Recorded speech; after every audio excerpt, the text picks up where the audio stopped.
अध्याय 13। बहुत गोपनीय डायरी। हरमाइनी कई हफ्तों तक अस्पताल में रही। जब स्कूल के बाकी बच्चे क्रिसमस की छुट्टियों के बाद वापस आए तो उसके गायब होने के बारे में बहुत अफवाहें फैली, क्योंकि जाहिर था सब यही सोच रहे थे कि उस पर भी हमला हुआ है।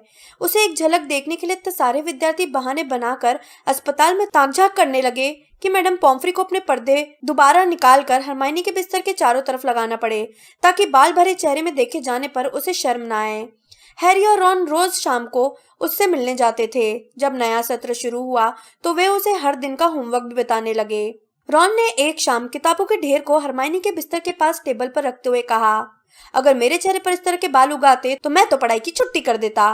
मूर्खों जैसी बात मत करो रॉन, मुझे सबकी बराबरी करना है, हरमाइनी ने तेजी से कहा। अब वो काफी खुश लग रही थी, क्योंकि उसके चेहरे के सारे बाल गायब हो गए थे और उसकी आंखें धीरे धीरे फिर से भूरी होने लगी थी। मुझे नहीं लगता कि तुम्हें कोई नया सुराग मिला होगा, उसने फुसफुसाते हुए पूछा, ताकि मैडम पॉम्फ्री उसकी बात न सुन पाए। हैरी ने उदास होकर जवाब दिया, नहीं मिला।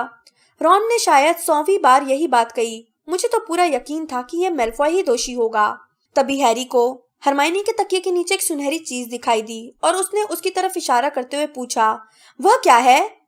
कुछ नहीं, बस जल्दी स्वस्थ होने की शुभकामना कार्ड है, हरमाइनी ने तुरंत कहा और जल्दी से कार्ड छुपाने की कोशिश करने लगी। परंतु रॉन ने उससे भी ज्यादा फुर्ती दिखाई। उसने कार्ड बाहर निकाला, खोला और जोर से पढ़ने लगा। मिस ग्रेंजर को जल्दी ठीक होने की शुभकामना के साथ तुम्हारा चिंतातुर शिक्षक प्रोफेसर गिलरॉय लॉकहार्ट, मर्लिन संस्था पास 3rd क्लास, गुप्त शक्ति सुरक्षा समिति का सम्मानित सदस्य और चुड़ैल साप्ताहिक के सर्वप्रिय मुस्कान का 5 बार विजेता। रॉन ने हरमाइनी की तरफ कहर डाती नजरों से देखा। तुम इसे अपने तकिए के नीचे रखकर सोती हो? परंतु हरमाइनी जवाब देने से बच गई, क्योंकि उसी समय मैडम पॉम्फ्री उसकी शाम की दवा की खुराक लेकर वहां आ गईं। जब वे अस्पताल से बाहर निकलकर गुरुद्वारा टावर की सीढ़ियों की ओर बढ़े तो रॉन ने हैरी से पूछा, क्या तुमने लॉकहार्ट से ज्यादा झांसेबाज व्यक्ति देखा है? स्नेप ने उन्हें इतना सारा होमवर्क दे दिया था कि हैरी सोचने लगा कि जब तक यह पूरा होगा तब तक वह 6th ईयर में पहुंच जाएगा। रॉन यह अफसोस कर ही रहा था कि वह हरमाइनी से यह नहीं पूछ पाया कि बाल बढ़ाने वाले काढ़े में चूहे की कितनी पूंछें मिलानी चाहिए। तभी उन्हें ऊपर की मंजिल पर किसी के गुस्से से चिल्लाने की आवाज सुनाई दी। हैरी बुदबुदाया, फिल्च चिल्ला रहा है। फिर वे सीढ़ियों पर तेजी से चढ़े और छुपकर सुनने की कोशिश करने लगे। रॉन ने तनाव भरे स्वर में पूछा, कहीं ऐसा तो नहीं किसी और पर हमला हुआ हो? वे बिल्कुल चुपचाप खड़े रहे। उनके कान उस तरफ थे जहां से फिल्च की आवाज आ रही थी। फिल्च बहुत गुस्से में चीख रहा था, मेरा काम और बढ़ा दिया, पूरी रात सफाई करते रहो जैसे मेरे पास पहले से ही पर्याप्त काम न हो। नहीं, अब मेरी सब्र का बांध टूट रहा है। अब मैं डंबलडोर के पास जा रहा हूँ। उन्होंने मोड़ पर झांक कर देखा। वे समझ गए कि फिल्च हमेशा की तरह आज भी अपनी पहरेदारी की जगह पर तैनात था। वे एक बार फिर उसी जगह पर पहुंच गए थे जहां मिसेस नॉरिस पर हमला हुआ था। उन्होंने एक ही नजर में देख लिया कि फिल्च क्यों भड़क रहा था। लगभग आधे गलियारे में ढेर सारा पानी फैला हुआ था। ऐसा लग रहा था जैसे मायूस मीना के बाथरूम के दरवाजे के नीचे से अब भी पानी बाहर निकल रहा था। अब फिल्च ने चीखना बंद कर दिया था, इसलिए उन्हें बाथरूम की दीवारों से मीना की चीखों की गूंज सुनाई दे रही थी। अब उसे क्या हुआ? रॉन ने पूछा। चलो चलकर देखते हैं, हैरी ने जवाब दिया। फिर उन्होंने अपने दुशाले अपने टखनों के ऊपर तक उठाए और फैले हुए पानी में पैर रखते हुए उस दरवाजे तक पहुंचे जिस पर खराब है का बोर्ड लगा था। उस बोर्ड को हमेशा की तरह आज भी नजरअंदाज करते हुए वे अंदर घुस गए। मायूस मीना रो रही थी। उसकी आवाज हमेशा से ज्यादा तेज और कर्कश थी। ऐसा लग रहा था जैसे वो अपने पसंदीदा टॉयलेट में छुपी थी। बाथरूम में अंधेरा था, क्योंकि मोमबत्तियां पानी के तेज बहाव में बुझ चुकी थीं। दीवारें और फर्श भी गीले थे। हैरी ने पूछा, क्या हुआ मीना? मीना ने दुखी अंदाज में सुबकते हुए कहा, कौन है? मुझ पर कुछ और फेंकने आए हो? हैरी उसके टॉयलेट की तरफ देखते हुए बोला, मैं तुम पर कुछ क्यों फेंकूंगा? मुझसे मत पूछो। यह चिल्लाते हुए मीना पानी की एक और लहर के साथ प्रकट हुई। इस वजह से पहले से गीले फर्श पर अब और ज्यादा पानी दिखने लगा। मैं यहाँ चुपचाप बैठी थी, अपने काम से काम रख रही थी, परंतु किसी को लगा कि मुझ पर किताब फेंकने में उसे मजा आएगा। अगर तुम पर कोई चीज फेंकी भी जाए तो इससे तुम्हें चोट तो नहीं लग सकती, हैरी ने तर्क देते हुए समझाया। मेरा मतलब है वो चीज तो तुम्हारे आर पार निकल जाएगी, है ना? उसने गलत बात बोल दी थी। मीना ने अपने आप को फुलाया और चीखी, चलो हम सब मिलकर मीना पर किताब फेंकते हैं, क्योंकि उसे चोट तो नहीं लग सकती। अगर तुमने उसके पेट के आर पार फेंकी तो 10 पॉइंट, अगर ये उसके सिर के आर पार जाए तो 50 पॉइंट। कितना बढ़िया है, हा हा हा, कितना मजेदार खेल है। परंतु मुझे ऐसा नहीं लगता, हैरी ने पूछा। लेकिन यह तो बताओ तुम पर किताब फेंकी किसने? मीना ने उसकी तरफ गुस्से से देखते हुए कहा। मैं नहीं जानती, मैं तो टॉयलेट के यू बैंड में बैठी थी और मौत के बारे में सोच रही थी, तभी वो किताब सीधे मेरे सिर पर आकर लगी। वह अब भी वहीं पड़ी है, हालांकि वह पानी से भीग चुकी है। हैरी और रॉन ने सिंक के नीचे उस तरफ देखा जिधर मीना इशारा कर रही थी। वहां पर एक छोटी और पतली किताब पड़ी थी। उस पर गंदा सा काला कवर था और वह भी बाथरूम की हर चीज की तरह गीली थी। हैरी किताब उठाने के लिए आगे बढ़ा, परंतु रॉन ने अचानक अपना हाथ बढ़ाकर उसे रोक दिया। हैरी ने पूछा, क्या हुआ? रॉन बोला, पागल हो गए हो, ये खतरनाक हो सकती है। हैरी ने हंसते हुए कहा, खतरनाक? क्या बात करते हो, यह खतरनाक कैसे हो सकती है? रॉन ने किताब की तरफ भयभीत निगाहों से देखते हुए कहा, तुम्हें यह जानकर हैरानी होगी कि मंत्रालय ने कुछ खतरनाक किताबें जब्त की हैं। डैडी ने मुझे बताया है, एक ऐसी थी जो आंखें जला देती थी, और जो व्यक्ति जादूगर के छंद गीत नामक किताब पढ़ता था वो जिंदगी भर छंद में ही बोलता था। और बाथ नाम के शहर की एक बूढ़ी जादूगरनी के पास एक ऐसी किताब थी जिसे आप पढ़ना कभी नहीं बंद कर सकते थे। आपको इसमें अपनी नाक गड़ाकर पढ़ते हुए चारों तरफ घूमना पड़ता था और बाकी सारे काम एक हाथ से करने पड़ते थे। और ठीक है, मैं समझ गया, हैरी ने कहा। सामान्य और गीली दिख रही छोटी सी किताब फर्श पर पड़ी रही। देखो, जब तक हम इसे देखेंगे नहीं तब तक हमें कैसे पता चलेगा कि इसमें क्या है? यह बोलते हुए हैरी रॉन के हाथ के नीचे झुक कर निकला और उसने फर्श पर से किताब उठा ली। हैरी ने एक नजर में ही देख लिया कि यह एक डायरी थी। कवर पर लिखे धुंधले वर्ष को पढ़ने से उसे पता चला कि यह 50 साल पुरानी थी। उसने इसे उत्सुकता से खोला। पहले पेज पर धुंधली स्याही में टी.एम. रिडल नाम लिखा हुआ था। जरा ठहरो, रॉन ने कहा।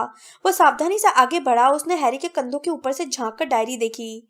मैं इस नाम के बारे में जानता हूँ। टी.एम. रिडल को 50 साल पहले स्कूल की विशेष सेवाओं के लिए पुरस्कार मिला था, हैरी ने हैरान होते हुए कहा। यह बात तुम्हें कैसे मालूम है? क्योंकि सजा के दौरान फिल्च ने मुझसे रिडल की शील्ड तकरीबन 50 बार चमकवाई थी, रॉन ने गुस्से से कहा। उसी शील्ड पर मैंने घोंगे गिराए थे। अगर तुम्हें किसी के नाम पर से 1 घंटे तक गंदगी साफ करना पड़े तो तुम्हें वह नाम याद रहेगा।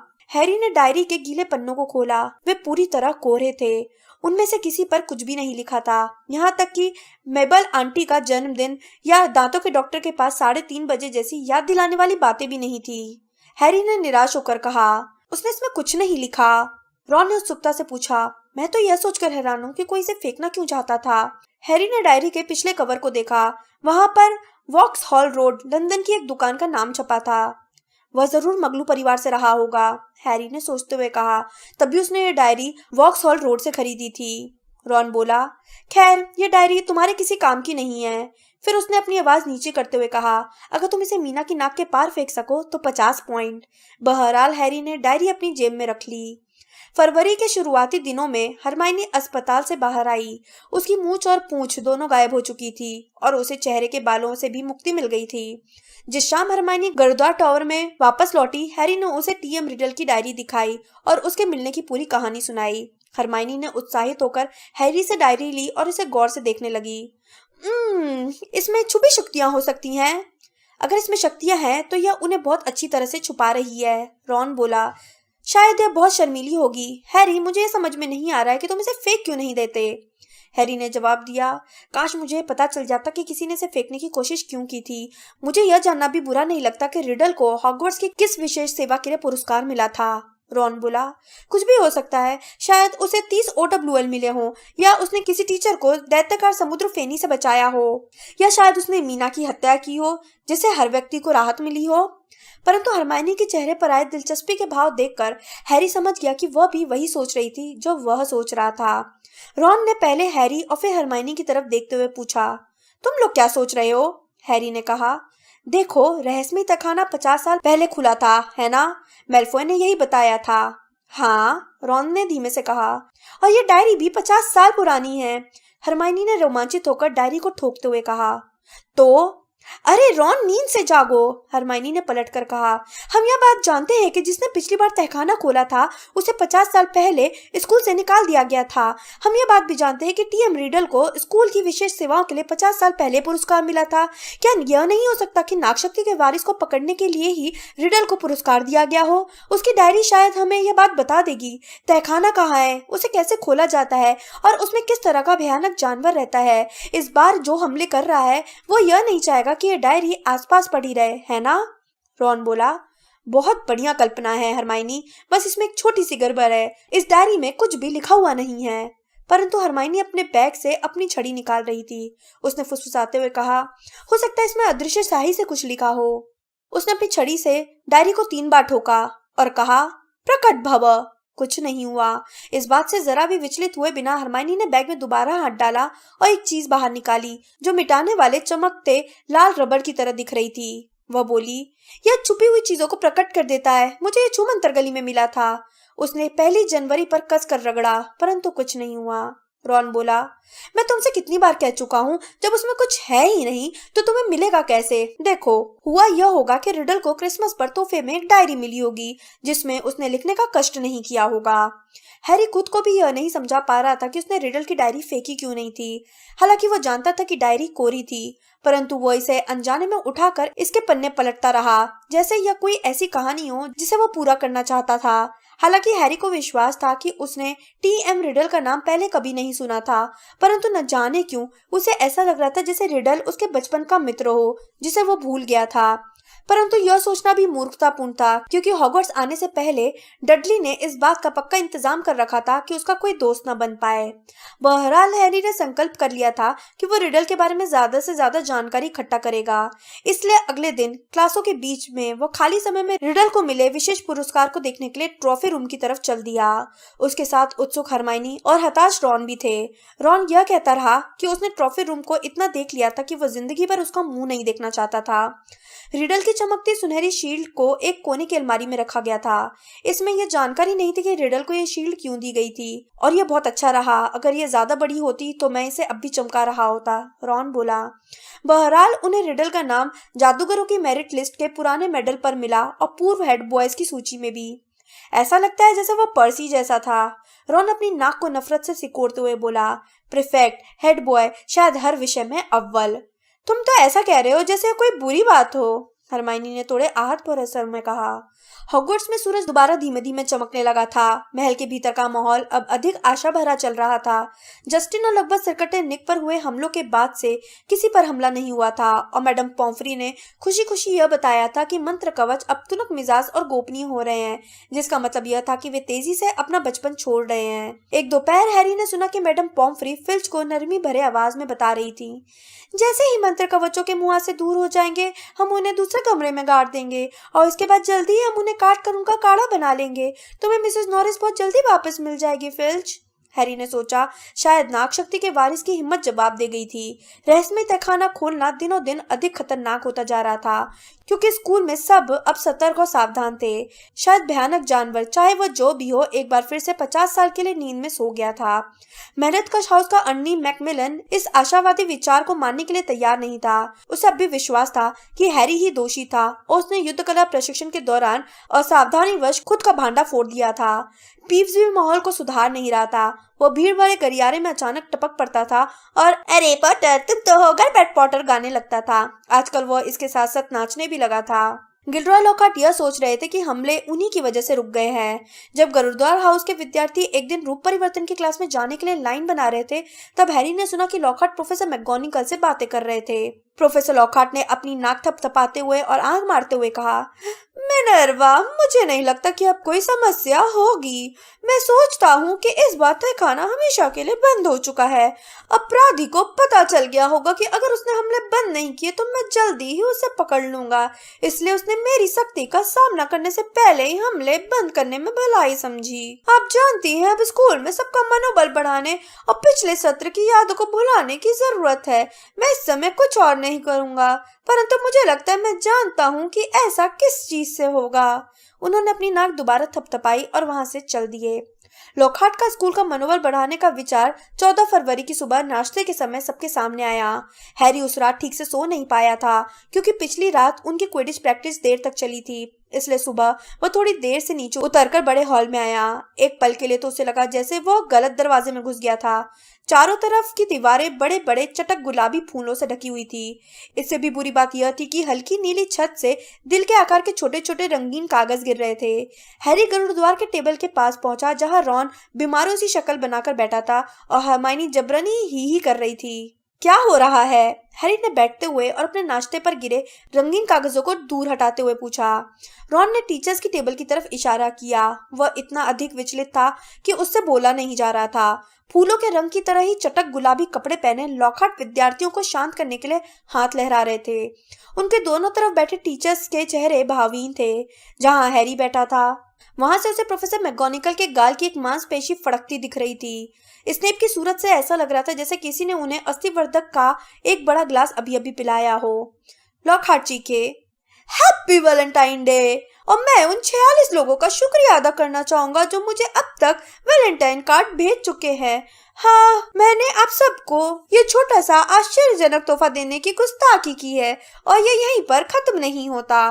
लॉकहार्ट ने ताली बजाई और प्रवेश हॉल के दरवाजे से एक दर्जन बदमिजाज दिखने वाले बौने अंदर आए। बहरहाल वे सामान्य बौने नहीं थे। लॉकहार्ट ने उन सबको सुनहरे पंख और वाद्य यंत्र दे रखे थे। यह है कार्ड ले जाने वाले दोस्ताना कामदेव, लॉकहार्ट ने धमकते हुए कहा। ये लोग आज स्कूल में आपके वैलेंटाइन संदेश बांटेंगे। आनंद और मौज मस्ती यहीं पर खत्म नहीं होती। मुझे विश्वास है इस अवसर पर मेरे सहयोगी भी जोरों शोरों के साथ इसमें शामिल होना चाहेंगे। आप प्रोफेसर स्नेप से यह क्यों नहीं पूछते कि प्रेम का काढ़ा कैसे बनाया जाता है? और जब बात उठी है तो मैं आपको बता दूं, मैं आज तक जितने जादूगरों से मिला हूँ, प्रोफेसर फ्लिटविक मोहपश के सम्मोहन मंत्र के बारे में उन सबसे ज्यादा जानते हैं। ये बड़े छुपे रुस्तम हैं। प्रोफेसर फ्लिटविक ने शर्म के मारे चेहरा अपने हाथों में छिपा लिया। स्नेप के चेहरे पर तो ऐसे स्पष्ट भाव थे कि जो पहला विद्यार्थी उनसे प्रेम काढ़ा बनाने की विधि पूछेगा वे उसे जबरदस्ती जहर पिला देंगे। सच बताना हरमाइनी, लॉकहार्ट के कार्ड भेजने वाले 46 लोगों में से कहीं तुम भी तो शामिल नहीं हो? रॉन ने पूछा जब वे अपने पहले पीरियड में जाने के लिए बड़े हॉल से बाहर निकले। हरमाइनी अचानक अपने बैग में टाइम टेबल खोजने में बहुत रुचि लेने लगी और उसने जवाब नहीं दिया। पूरे दिन बौने उनकी क्लासों में वैलेंटाइन कार्ड बांटने के लिए अंदर घुसते रहे। इस बात से टीचर्स खास खुश नहीं हुए और देर दोपहर को जब गरुड़द्वार के विद्यार्थी सम्मोहन की क्लास में जाने के लिए सीढ़ियां चढ़ रहे थे तब उनमें से एक बौने ने हैरी को पकड़ लिया। ओए तुम, हैरी पॉटर! एक मनुष्य शक्ल वाला बौना चिल्लाया। उसके बाद उस बौने ने विद्यार्थियों को अपनी कोहनी से धक्का मारा ताकि वह जल्दी से हैरी के पास पहुंच जाए। यह सोचकर हैरी का दिमाग भन्ना गया कि उसे फर्स्ट ईयर के विद्यार्थियों के सामने वैलेंटाइन कार्ड दिया जा रहा है जिसमें जिनी वीजली भी शामिल है। हैरी ने बौने से बच निकलने की कोशिश की। बहरहाल बौने ने भीड़ में से अपना रास्ता बनाने के लिए विद्यार्थियों के पैरों पर लात मारी और हैरी के 2 कदम आगे पहुंचने के पहले ही वो बौना उस तक पहुंच गया। उसने अपने वाद्य यंत्र को खतरनाक तरीके से बजाते हुए कहा, मेरे पास एक संगीतमय संदेश है जो मुझे हैरी पॉटर को व्यक्तिगत रूप से सुनाना है। यहाँ नहीं, हैरी बचने की कोशिश करते हुए घुर्राया। चुपचाप खड़े रहो, बौना घुरघुराया। उसने हैरी के बैग को पकड़कर खींचा। मुझे जाने दो, हैरी ने घुर्राते हुए अपना बैग खींचा। कड़ाक की जोरदार आवाज के साथ उसका बैग फट गया और उसके 2 टुकड़े हो गए।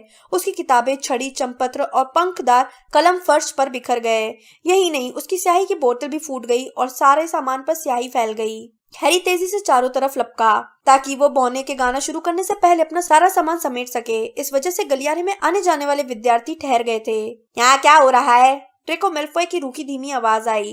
हैरी ने फटाफट हर चीज को अपने फटे बैग में ठूसना शुरू कर दिया।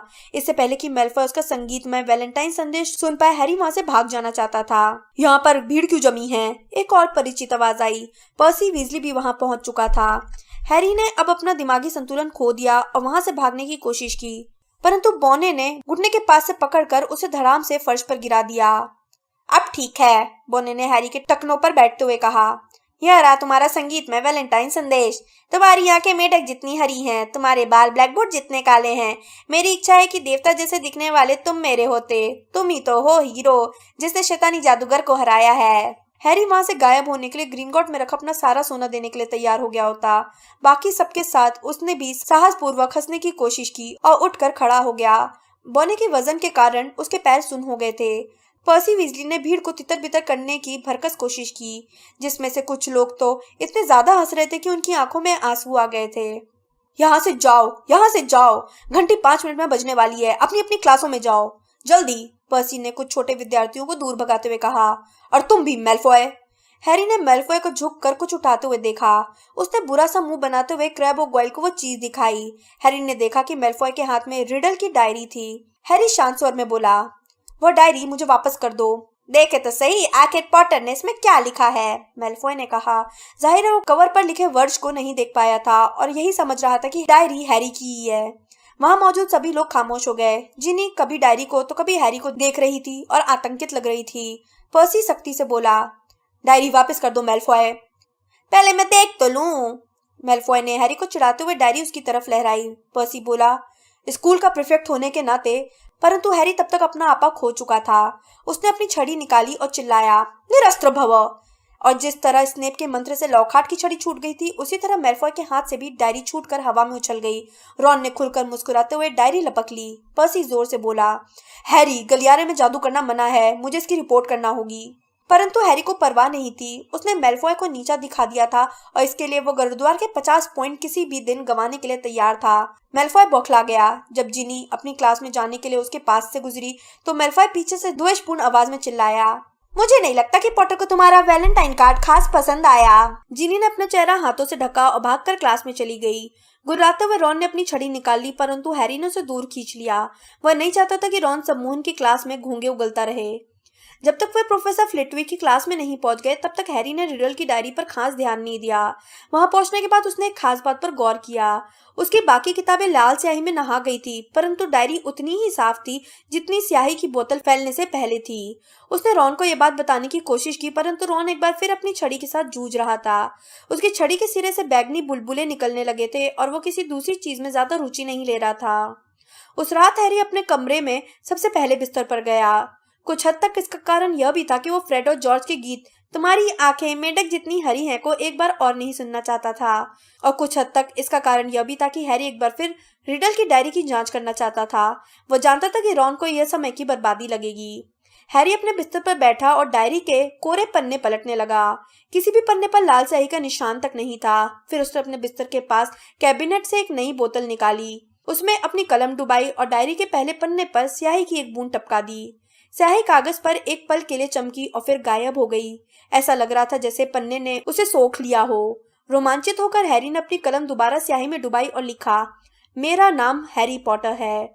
ये शब्द कुछ ही पल तक पन्ने पर उभरे और फिर वे भी बिना निशान छोड़े गायब हो गए।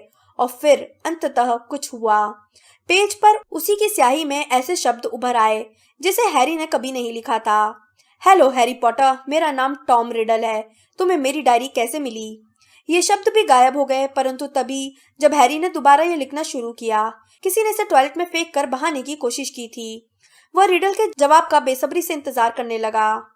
यह बहुत अच्छा रहा कि मैंने अपनी यादें स्याही में ज्यादा स्थायी तरीके से सुरक्षित रखी है, परंतु मैं जानता था कि ऐसे लोग होंगे जो यह नहीं चाहते होंगे कि ये डायरी को पढ़ा जाए। तुम्हारा क्या मतलब है? हैरी ने लिखा। रोमांच के कारण उसने पेज पर स्याही की बूंदें टपका दी। मेरा मतलब है कि इस डायरी में भयानक घटनाओं की यादें सुरक्षित हैं। ऐसी घटनाएं जिन पर अब पर्दा डाल दिया गया है। ऐसी घटनाएं जो हॉगवर्ट्स जादू और तंत्र के विद्यालय में हुई थी। मैं भी यहीं पर हूँ, हैरी ने जल्दी से लिखा। मैं हॉगवर्ट्स में पढ़ता हूँ और यहाँ पर भयानक घटनाएं घट रही हैं। क्या तुम रहस्यमयी तहखाने के बारे में कुछ जानते हो? उसका दिल तेजी से धड़क रहा था। रिडल का जवाब जल्दी ही आया। उसकी लिखाई थोड़ी कम सुंदर हो गई, जैसे वो उसे जल्दी में सारी जानकारी देने की कोशिश कर रहा हो। निश्चित रूप से मैं रहस्यमयी तहखाने के बारे में जानता हूँ। मेरे जमाने में लोग हमसे कहते थे कि यह एक काल्पनिक कहानी है और ऐसा कोई तहखाना नहीं है, परंतु यह झूठ था। जब मैं 5th ईयर में था तब तहखाना खुला था और भयानक जानवर ने कई विद्यार्थियों पर हमला किया था। यही नहीं, उसने एक लड़की को मार भी डाला था। तहखाना खोलने वाले को मैंने ही पकड़ा था। इसके लिए उसे स्कूल से निकाल दिया गया था, परंतु हेडमास्टर प्रोफेसर डिपेट को इस बात पर शर्म आ रही थी कि इस तरह की घटना हॉगवर्ट्स में हुई थी, इसलिए उन्होंने मुझे सच्चाई बताने से रोक दिया। एक कहानी गढ़ी गई कि लड़की संयोगवश एक दुर्घटना में मर गई थी। उन्होंने मेरे योगदान के लिए मुझे एक सुंदर, चमकती और नक्काशीदार ट्रॉफी दी। साथ ही उन्होंने मुझे अपना मुंह बंद रखने के लिए चेतावनी भी दी, परंतु मैं जानता था कि यह दोबारा हो सकता है। भयानक जानवर जिंदा था और जिस व्यक्ति के पास इसे आजाद करने की शक्ति थी उसे जेल नहीं भेजा गया था। जवाब लिखने की जल्दबाजी में हैरी ने अपनी स्याही की बोतल लगभग गिरा ही दी। और अब दोबारा हो रहा है। 3 हमले हो चुके हैं और कोई नहीं जानता कि इनके पीछे किसका हाथ है। पिछली बार हमले किसने किए थे? अगर तुम चाहो तो मैं तुम्हें दिखा सकता हूँ, रिडल का जवाब आया। तुम्हें मेरी बात मानने की जरूरत नहीं है। जिस रात को मैंने उसे पकड़ा था, मैं तुम्हें उस रात की अपनी याद के भीतर ले जा सकता हूँ। हैरी झिझका। उसकी कलम डायरी के ऊपर लटक गई। रिडल का क्या मतलब है? कोई किसी दूसरे की याद के भीतर कैसे जा सकता है? उसने घबराहट में कमरे के दरवाजे की तरफ देखा, जो अब अंधेरे की वजह से धुंधला दिख रहा था। अब उसने पलटकर डायरी की तरफ देखा तो उसे नए अक्षर उभरे दिखे। मुझे यह दिखाने दो। हैरी एक पल रुका और फिर उसने 2 शब्द लिख दिए, ठीक है। डायरी के पन्ने फड़फड़ाने लगे, जैसे वे तेज हवा में उड़ रहे हों। वे जून के महीने के बीच में आकर रुके। खुले मुंह से हैरी ने 13 जून के छोटे चौखाने को छोटी सी टेलीविजन स्क्रीन में बदलते देखा। उसके हाथ थोड़े कांप रहे थे। उसने डायरी उठाकर अपनी आंख से सटा ली। अब उसकी आंख उस छोटी सी खिड़की के अंदर झांक रही थी और इससे पहले कि उसे पता चले कि क्या हो रहा था, वह आगे की तरफ झूलने लगा। खिड़की चौड़ी होती रही और उसे महसूस हुआ जैसे उसका शरीर बिस्तर से उठकर खिड़की से होता हुआ रंग और छाया के बवंडर में पहुंच गया हो। उसे अपने पैर ठोस जमीन पर पड़ते महसूस हुए। वो कांपता हुआ खड़ा रहा। धीरे धीरे उसके चारों तरफ की धुंध छटी और हर चीज साफ नजर आने लगी। हैरी तत्काल समझ गया कि वह कहाँ था। सोती हुई तस्वीरों वाला यह गोलाकार कमरा डंबलडोर का ऑफिस था, परंतु वहां डेस्क के पीछे डंबलडोर नहीं बल्कि एक झुर्रीदार चेहरे वाला दुबला जादूगर बैठा हुआ था। गिने चुने सफेद बालों को छोड़कर उसका बाकी पूरा सिर गंजा था और वह मोमबत्तियों की रोशनी में एक खत पढ़ रहा था। हैरी ने इस जादूगर को पहले कभी नहीं देखा था। हैरी ने कांपते हुए कहा, मुझे खेद है, मैं बीच में बाधा नहीं डालना चाहता था। परंतु जादूगर ने नजरें तक नहीं उठाई। थोड़ी त्योरियां चढ़ाकर वो अपना खत पढ़ता रहा। हैरी जादूगर की टेबल के पास आया और टकते हुए बोला, मैं अभी चला जाऊंगा, क्या मैं जाऊं? जादूगर ने अब भी उसकी तरफ ध्यान नहीं दिया। ऐसा लग रहा था जैसे उसने हैरी की बात सुनी ही न हो। यह सोचते हुए, हो सकता है जादूगर बहरा हो, हैरी ने अपनी आवाज ऊंची की। माफ कीजिए, मैंने आपके काम में बाधा डाली, अब मैं जाता हूँ, वह जोर से चिल्लाया। जादूगर ने आह भरते हुए खत मोड़ा। फिर वो उठकर खड़ा हुआ, हैरी की तरफ देखे बिना उसके पास से गुजर गया और खिड़की के पर्दे खोल दिए। खिड़की के बाहर आसमान माणिक रत्न की तरह लाल था। ऐसा लग रहा था जैसे सूर्यास्त होने ही वाला था। जादूगर वापस आया, अपनी कुर्सी पर आकर बैठ गया और दरवाजे की तरफ देखते हुए अपने अंगूठे चटकाने लगा। हैरी ने ऑफिस में चारों तरफ देखा। वहां पर न तो ज्वाला नाम का फिनिक्स पक्षी था, न ही आवाज करने वाले चांदी के यंत्र। यह रिडल के जमाने का हॉगवर्ट्स था। इसका मतलब यह था कि अनजान जादूगर उस समय के हेडमास्टर था, जैसे डंबलडोर इस समय के हैं। इसका मतलब यह भी था कि वह यानी हैरी एक छाया से अधिक कुछ नहीं था, जो 50 साल पहले के लोगों को दिखाई नहीं दे सकता था। ऑफिस के दरवाजे पर एक दस्तक सुनाई दी। अंदर आ जाओ, बूढ़े जादूगर ने धीमे से कहा। लगभग 16 साल का एक लड़का अपनी नुकीली टोपी उतारते हुए अंदर आया। उसके सीने पर प्रिफेक्ट का चांदी का बिल्ला चमक रहा था। वह हैरी से लंबा था, परंतु उसके बाल भी गहरे काले थे। हेडमास्टर ने कहा, रिडल, आपने मुझे बुलाया सर? रिडल बोला। वह घबराया दिख रहा था। डिपेट ने कहा, बैठ जाओ, मैं अभी वही खत पढ़ रहा था जो तुमने मुझे भेजा था। ओह, रिडल बैठते हुए बोला। उसने अपने हाथ बहुत कसकर बांध रखे थे। मेरे प्यारे बच्चे, डिपेट ने नरमी से कहा, यह संभव नहीं है। मैं तुम्हें गर्मियों में स्कूल में रुकने की इजाजत दे दूं। निश्चित रूप से तुम छुट्टियों में तो अपने घर जाना चाहोगे। रिडल ने तत्काल कहा, नहीं, मैं तो हॉगवर्ट्स में ही रहना चाहूंगा, बजाय उस जगह। मुझे लगता है तुम छुट्टियों के दौरान किसी मगलू अनाथालय में रहते हो। डिपेट ने जिज्ञासा से पूछा। हाँ सर, रिडल बोला और उसका चेहरा हल्का लाल हो गया। तुम्हारे माता पिता मगलू थे? रिडल ने कहा, मेरे पिता मगलू थे और माँ जादूगरनी। और क्या तुम्हारे माता पिता दोनों ही? हाँ, मेरी माँ तो जन्म के कुछ समय बाद ही मर गई थी अनाथालय में। अनाथ वालों ने मुझे बताया था कि वे सिर्फ मेरा नाम रखने तक ही जिंदा रही। मेरे पिता के नाम पर टॉम और मेरे दादा के नाम पर मोरवोलो। डिपेट ने सहानुभूति पूर्वक अपनी जीभ कुटकुटाई। फिर वे आ भरते हुए बोले, टॉम, बात यह है, मैं तुम्हारे लिए खास इंतजाम कर सकता था, परंतु वर्तमान परिस्थितियों में। सर, आपका मतलब है इन हमलों की वजह से? क्या आप ऐसा नहीं कर पाएंगे? रिडल ने कहा और हैरी का दिल उछल पड़ा। वह थोड़ा और करीब खिसक गया ताकि एक भी शब्द उसे चकमा देके निकल न जाए। हेडमास्टर बोले, बिल्कुल ठीक कहा मेरे प्यारे बच्चे। तुम यह समझ सकते हो कि ऐसे माहौल में तुम्हें छुट्टियों में महल में रहने की इजाजत देना कितना मूर्खतापूर्ण होगा, खासकर हाल ही में हुई घटना के बाद जिसमें बेचारी लड़की की मौत हो गई। तुम अपने अनाथालय में ज्यादा सुरक्षित रहोगे। सच तो यह है कि जादू मंत्रालय अब स्कूल बंद करने के बारे में सोच रहा है और हमें जरा भी अंदाजा नहीं है इस अप्रिय घटना के लिए कौन जिम्मेदार है। रिडल की आंख फैल गई। सर, अगर अपराधी पकड़ा जाए, अगर ये सब बंद हो जाए? तुम्हारा क्या मतलब है? डिपिट ने कुर्सी पर तनकर बैठते हुए चू चू करती आवाज में कहा। रिडल, क्या तुम इन हमलों के बारे में कुछ जानते हो? नहीं सर, रिडल ने जल्दी से कहा। परंतु हैरी को यकीन था कि ये उसी तरह की नहीं थी जैसे उसने डंबलडोर से कही थी। डिपिट थोड़े निराश दिखते हुए दोबारा टिक कर बैठ गए। तुम जा सकते हो टॉम। रिडल अपनी कुर्सी से उठा और पैर घसीटते हुए कमरे से बाहर निकल गया। हैरी उसके पीछे पीछे चल दिया। स्वचालित घुमावदार सीढ़ियों से होते हुए वे नीचे उतरे और अंधेरे गलियारे में जानवर की मूर्ति के पास पहुंचे। रिडल रुका और उसे रुकते ही देखकर हैरी भी ठहर गया। हैरी को साफ दिख रहा था कि रिडल गंभीरता से कुछ सोच रहा था। वो अपने होंठ काट रहा था और उसके माथे पर कुछ बल पड़े हुए थे। फिर ऐसा लगा जैसे वो अचानक किसी फैसले पर पहुंच गया हो। इसके बाद वो तेजी से चल दिया। हैरी भी उसके पीछे पीछे बिना आवाज किए चलने लगा। जब तक वे प्रवेश हॉल में नहीं पहुंच गए तब तक उन्हें कोई और नहीं दिखा। फिर वे लंबे लहराते सुनहरे बालों वाले तथा दाढ़ी वाले एक लंबे जादूगर ने संगमरमर की सीढ़ियों से रिडल को आवाज दी। टॉम, तुम इतनी रात को क्या कर रहे हो? यहाँ क्यों भटक रहे हो? हैरी उस जादूगर को घूरता रहा। वे कोई और नहीं बल्कि 50 साल युवा डंबलडोर थे। रिडल ने जवाब दिया, मैं हेडमास्टर से मिलने गया था सर। ठीक है, जल्दी से अपने बिस्तर पर जाओ, डंबलडोर बोले और उन्होंने रिडल को उसी तरह पहली दृष्टि से देखा जिस तरह से वे हैरी को कई बार देख चुके थे। बेहतर होगा इन दिनों गलियारों में न घूमा जाए, खास तौर पर जब से उस उन्होंने गहरी आह भरी। रिडल को गुड नाइट कहा और चल दिए। रिडल ने उन्हें अपनी नजरों से ओझल होते देखा और फिर तेज कदमों से चलते हुए वह तहखाने तक जाने वाली पत्थर की सीढ़ियां उतर गया। हैरी उनके ठीक पीछे तेजी से चलता रहा, परंतु हैरी निराश हुआ जब रिडल ने किसी छुपे रास्ते या खुफिया सुरंग में न ले जाकर उसी तहखाने में ले गया जिसमें इन दिनों स्नेप के काढ़े की क्लास लगती थी। यह मशाल नहीं जल रही थी और जब रिडल ने दरवाजा लगभग बंद कर लिया तो हैरी को रिडल के सिवाय कुछ नहीं दिख रहा था। रिडल दरवाजे के पास मूर्ति की तरह स्थिर खड़े होकर बाहर के गलियारे को देखता रहा। हैरी को लगा जैसे वे वहां कम से कम 1 घंटे तक रहे हो। वह सिर्फ दरवाजे पर खड़े रिडल की आकृति देख सकता था जो एक छेद में से घूर रहा था और किसी मूर्ति की तरह इंतजार कर रहा था। जब हैरी ने आशा छोड़ दी और उसका रोमांच खत्म होने लगा और वो सोचने लगा कि अब वो वर्तमान काल में कैसे लौटे, तभी उसे दरवाजे के बाहर किसी के चलने की आवाज सुनाई दी। कोई उस गलियारे में रेंग रहा था। आवाज सुनकर उसने अंदाजा लगा लिया कि वह जो भी चीज थी उस तहखाने से आगे निकल गया था जहां वह और रिडल छुपे थे। किसी छाया की तरह शांत रिडल बिना आवाज किए धीरे से दरवाजे से निकला और उस आवाज का पीछा करने लगा। हैरी भी उसके पीछे दबे पांव चल रहा था और वह भूल गया था कि वे लोग उसकी आवाज नहीं सुन सकते थे। शायद 5 मिनट तक उन्होंने कदमों की आहट का पीछा किया। फिर रिडल अचानक रुक गया। उसका सिर नई आवाज की दिशा में मुड़ गया। हैरी को किसी दरवाजे के खुलने की आवाज सुनाई दी। फिर उसने किसी की फुसफुसाहट सुनी। चलो, तुम्हें यहाँ से बाहर ले जाना पड़ेगा, इसी समय चलो, बक्से में। हैरी को यह आवाज कुछ जानी पहचानी लगी।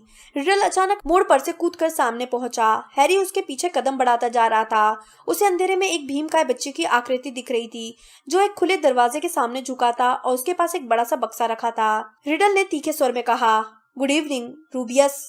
भीमकाय लड़के ने धड़ाम से दरवाजा बंद कर दिया और तनकर खड़ा हो गया। तुम यहाँ क्या कर रहे हो टॉम?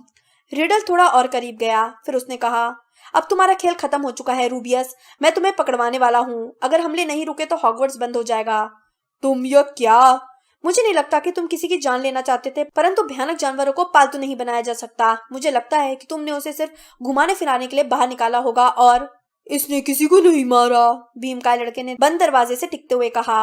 हैरी को उसके पीछे एक अजीब खरखराहट और कड़कड़ की आवाज सुनाई दी। रिडल ने थोड़े और करीब जाते हुए कहा, चलो रूबियस, जिस लड़की की मौत हुई है उसके माता पिता कल यहाँ आएंगे। कम से कम हॉगवर्ट्स इतना तो कर ही सकता है कि उस जानवर की हत्या कर दे जिसने उनकी लड़की को मारा है। यह काम उसने नहीं किया, भीमकाय लड़का गरजा। उसकी आवाज अंधेरे गलियारे में गूंज रही थी। उसने कभी नहीं, वह कभी नहीं। एक तरफ हट जाओ, रिडल अपनी छड़ी बाहर निकालते हुए बोला। उसने एक मंत्र पढ़ा जिससे गलियारे में अचानक रोशनी भर गई। भीमकाय लड़के के पीछे वाला दरवाजा इतनी तेजी से खुला कि वह दूसरी तरफ की दीवार से जा टकराया और उस दरवाजे से ऐसा जानवर बाहर निकला जिसे देखकर हैरी के मुंह से एक लंबी तेज चीख निकली जिसे उसके अलावा कोई नहीं सुन सका। एक विशाल रेंगने वाला बालों वाला जानवर तेजी से बाहर निकला। उसके बहुत से काले पैर थे, उसकी कई आंखें चमक रही थी और उसके मुंह के सामने ब्लेड जैसे पैनी कई चिमटियां थी। रिडल ने अपनी छड़ी दोबारा उठाई, परंतु उसे बहुत देर हो चुकी थी। वह जानवर उसे गिराकर गलियारे में भागा और नजरों से ओझल हो गया। रिडल उछलकर खड़ा हुआ उस पीछे से उस जानवर को देखता रहा। उसने मंत्र पढ़ने के लिए अपनी छड़ी उठाई, परंतु भीमकाय लड़का नहीं चीखते हुए उस पर कूद पड़ा और उसकी छड़ी पकड़ते हुए उसे पीठ के बल गिरा दिया। दृश्य घूमने लगा। अब उसकी आंखों के सामने गुप अंधेरा था। हैरी को महसूस हुआ जैसे वो गिर रहा हो, और फिर धड़ाम से वह गरुड़दार टावर के कमरे में अपने बिस्तर पर गिर गया। रिडल की डायरी उसके पेट पर खुली पड़ी थी। इससे पहले कि उसे अपनी सांस ठीक से लेने का समय मिले, कमरे का दरवाजा खुला और रॉन अंदर आया। वह बोला, तुम जाग रहे हो? हैरी तनकर बैठा। वह पसीने में लथपथ था और कांप रहा था। रॉन उसकी तरफ चिंता से देखते हुए बोला, क्या हुआ? रॉन, वह हैग्रिड था। 50 साल पहले दरवाजा हैग्रिड ने खोला था।